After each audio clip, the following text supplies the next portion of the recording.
രാവിലെ റെയിൽവേ സ്റ്റേഷനിലെ ആ ചെറിയ തിരക്ക്, ഒരു പുതിയ യാത്രയുടെ തുടക്കം. ഇന്ന് ഞാൻ കയറുന്നത് 12076 ജനശതാബ്ദി എക്സ്പ്രസ്. കൊല്ലം ജില്ലയിൽ നിന്ന് കോഴിക്കോടിലേക്ക് കേരളത്തിൻ്റെ ഹൃദയത്തിലൂടെ കടന്നു പോകുന്നൊരു ദിനയാത്ര.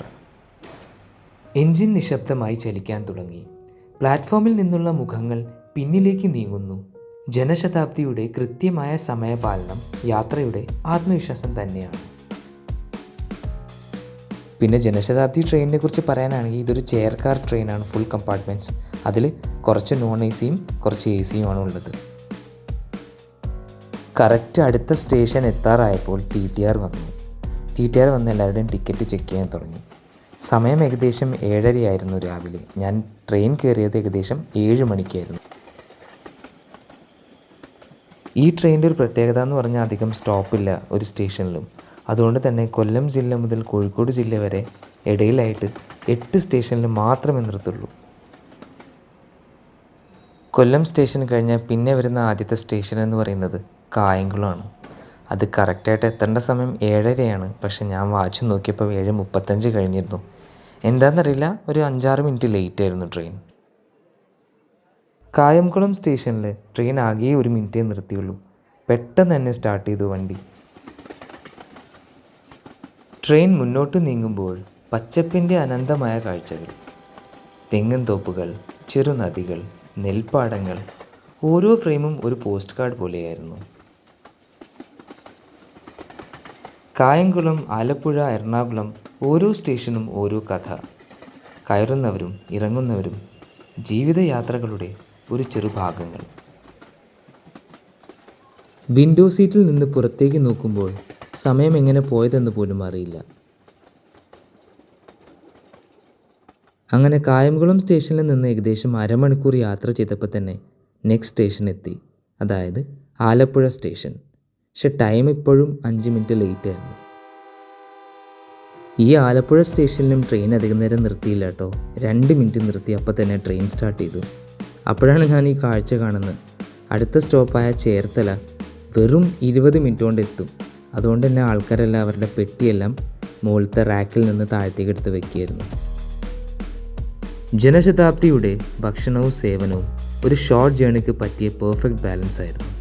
ചൂടുള്ള ചായയും യാത്രയുടെ രുചിയും. ചേർത്തല സ്റ്റേഷനിലെ ട്രെയിൻ എത്തിയതും എടുത്തതും ഒക്കെ ഒരുമിച്ചായിരുന്നു. ആകെ 1 മിനിറ്റേ ഉണ്ടായിരുന്നുള്ളൂ. പിന്നെ അധികം ആൾക്കാരും കയറാനുണ്ടായിരുന്നില്ല. അതുകൊണ്ട് തന്നെ പെട്ടെന്ന് എടുത്തായിരുന്നു ട്രെയിൻ. ചേർത്തല കഴിഞ്ഞിട്ടുള്ള നെക്സ്റ്റ് സ്റ്റേഷൻ വരുന്നത് എറണാകുളം ജംഗ്ഷൻ ആയിരുന്നു. അതുകൊണ്ട് തന്നെ കുറേ പേര് ഇറങ്ങാനുമുണ്ട്. കുറേ ആൾക്കാർ ലഗേജൊക്കെ സെറ്റാക്കി വെക്കുന്നുണ്ടായിരുന്നു. പിന്നെ ഈ ജനശതാബ്ദി ട്രെയിനിൻ്റെ മറ്റൊരു പ്രത്യേകത എന്ന് പറഞ്ഞാൽ ഇവിടുത്തെ ഫുഡ് ക്വാളിറ്റിയും ഫുഡ് സെർവിങ്ങിൻ്റെ രീതിയൊക്കെ നല്ലതാണ്. നല്ല ക്വാളിറ്റിയും ടേസ്റ്റും ഉള്ള ഫുഡാണ് ഇവർ സെർവ് ചെയ്യുന്നത്. ട്രെയിനിൻ്റെ കമ്പാർട്ട്മെൻറ്റിൻ്റെ വൃത്തിയെക്കുറിച്ച് പറയാനാണെങ്കിൽ ഇടയ്ക്കിടയ്ക്ക് വന്ന ആൾക്കാർ ക്ലീൻ ചെയ്യുന്നുണ്ടായിരുന്നു. പിന്നെ ബാത്റൂം ആണെങ്കിലും വാഷ് ബേസിനാണെങ്കിലും ഇതേപോലെ ആൾക്കാർ ക്ലീൻ ചെയ്യുന്നുണ്ടായിരുന്നു. ഇപ്പോൾ ട്രെയിൻ കടന്നു പോകുന്നത് വേമ്പനാട് കായലിൻ്റെ നെഞ്ചിലൂടെ നീളുന്ന ഒരു മനോഹരമായ റെയിൽവേ പാലത്തിലൂടെയാണ്. സത്യം പറഞ്ഞാൽ വെള്ളത്തിന് മുകളിലൂടെ സഞ്ചരിക്കുന്ന ഈ നിമിഷങ്ങൾ കേരള യാത്രകളുടെ ഒരു ആത്മാവാണ്. അങ്ങനെ സമയം ഏകദേശം 9:25 ആവാനായിരുന്നു. ട്രെയിൻ ഇത്തിരി ലേറ്റ് ആയിരുന്നു എറണാകുളം ജംഗ്ഷൻ റെയിൽവേ സ്റ്റേഷൻ എത്തുന്ന സമയം.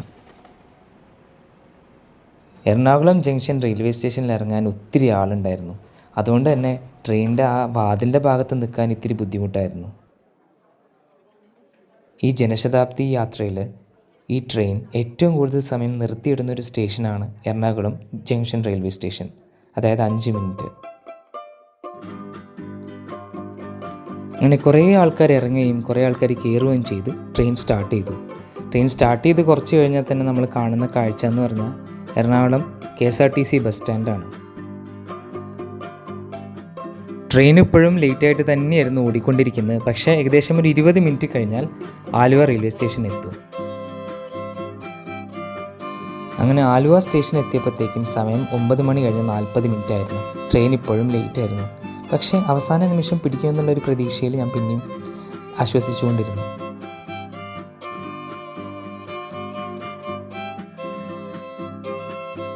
ആലുവ സ്റ്റേഷൻ കഴിഞ്ഞ് തൃശ്ശൂരിലോട്ട് പോകുന്ന സമയത്ത് നമുക്ക് കുറേയധികം കാഴ്ചകളുണ്ട് കാണാൻ. ഫസ്റ്റ് കാഴ്ച എന്ന് പറയുന്നത് എറണാകുളം എയർപോർട്ടിൻ്റെ ആ ഒരു സോളാർ പാനൽസ് ഇങ്ങനെ അടുക്കി വെച്ചതുപോലെ കാണാൻ നല്ല ഭംഗിയാണ് വയലിൻ്റെ അകത്ത്. അതുപോരാത്തിന് 2 നദികൾ ക്രോസ് ചെയ്താണ് നമ്മൾ പോകുന്നത്. ഒന്ന് ചാലക്കുടി നദിയും പിന്നെ ഒന്ന് പെരിയാർ നദിയും.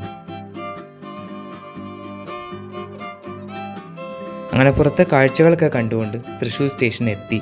അവിടുന്ന് ട്രെയിനും എടുത്തു. 2 മിനിറ്റ് മാത്രമേ ഇവിടെ നിർത്തിയുള്ളൂ.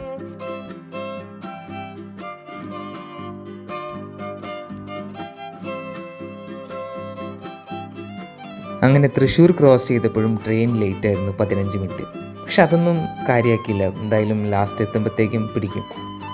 ഈ തൃശ്ശൂർ മുതൽ ഷൊർണൂർ വരെയുള്ള ട്രെയിൻ യാത്രയിൽ 2-3 സ്ഥലങ്ങൾ കാണാനുണ്ട്. ഒന്ന് നമ്മളുടെ ഫേമസ് പുത്രാളിക്കാവ് ക്ഷേത്രം, മറ്റൊന്ന് ചെറുതുരുത്തി എന്ന് പറയുന്നൊരു റെയിൽ ബ്രിഡ്ജാണ്, പണ്ട് ഒരു ദുരന്തം നടന്ന സ്ഥലം. തൃശ്ശൂർ ടു ഷൊർണൂർ യാത്രയിലെ മറ്റൊരു മനോഹരമായ ദൃശ്യം എന്ന് പറയുന്നത് ഭാരതപ്പുഴയുടെയാണ്. അങ്ങനെ ട്രെയിൻ ഷൊർണൂർ ജംഗ്ഷൻ റെയിൽവേ സ്റ്റേഷനിൽ എത്തിയത് കറക്റ്റ് 11:40-നാണ്. 10 മിനിറ്റ് ലേറ്റ് ആയിരുന്നു.